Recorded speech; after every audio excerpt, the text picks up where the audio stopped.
I'm Ernest Petty, part of the Culture and Trends team at YouTube, and I also maintain my own channel. This video will help you learn to use the audience retention tool in YouTube Analytics. As a creator myself, I know how it can sometimes feel like you're putting out videos in a vacuum and trying to guess what it is people want to see, hoping that you hit on that one thing that works. With the audience retention tool, you don't have to feel like you're shouting into a void and waiting for an answer. You can see exactly what people viewing your videos like, what they don't like, and even what they love. Let's take a look.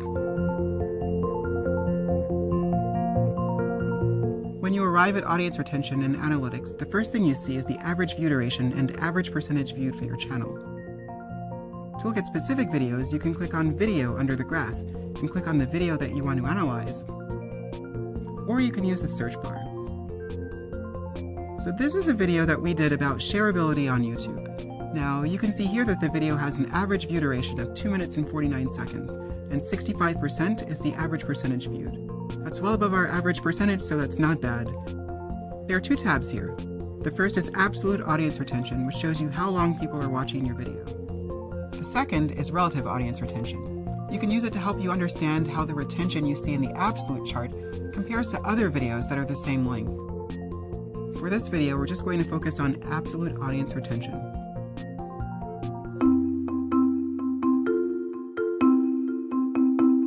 Looking at this graph, you can literally go through your video second by second to see precisely when people stopped watching.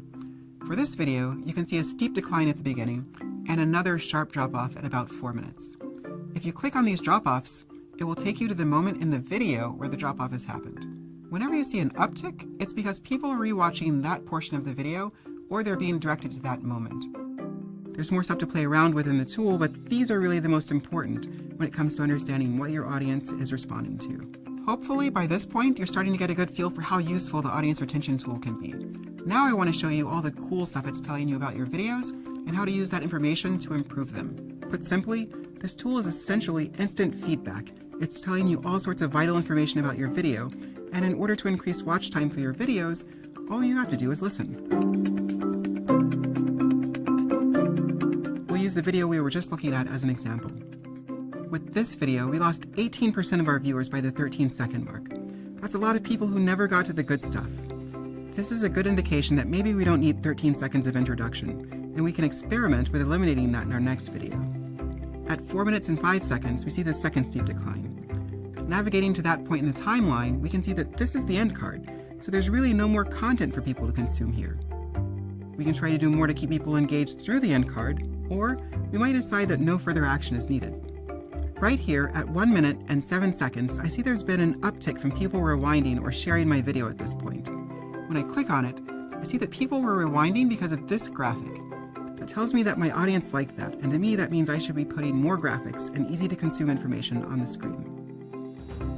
Looking at audience retention like this can help you zero in on exactly what your audience wants to see, which will keep them around for longer. It's why we're showing you so many graphics. We use it ourselves. As you make improvements to your videos based on this information, you'll begin to see improvements in the average view duration and percentage viewed for your whole channel. Which is really what all of this is about, making videos that connect with and engage your audience. Below the audience retention graph is information on geography and device type. You can use the geography information to understand how long people from other countries are watching your videos. You might discover that something as simple as adding subtitles will dramatically increase your audience retention for countries in which you never expected to grow audiences. You can use device type to understand if your videos are equally consumable across all devices. If you're seeing mobile is dropping off at 30%, but desktop is watching for 55%, you can look at your videos on your phone to find out what it is that's making mobile users drop off. Maybe your font is too small. The audience retention tool is awesome. It's the only YouTube analytic that informs creative, makes you more in tune with your work and audience, and allows you to dig deeper into the why. Why didn't this work? Why did this work? People pay good money for information like that on TV, and yet you're getting it for free.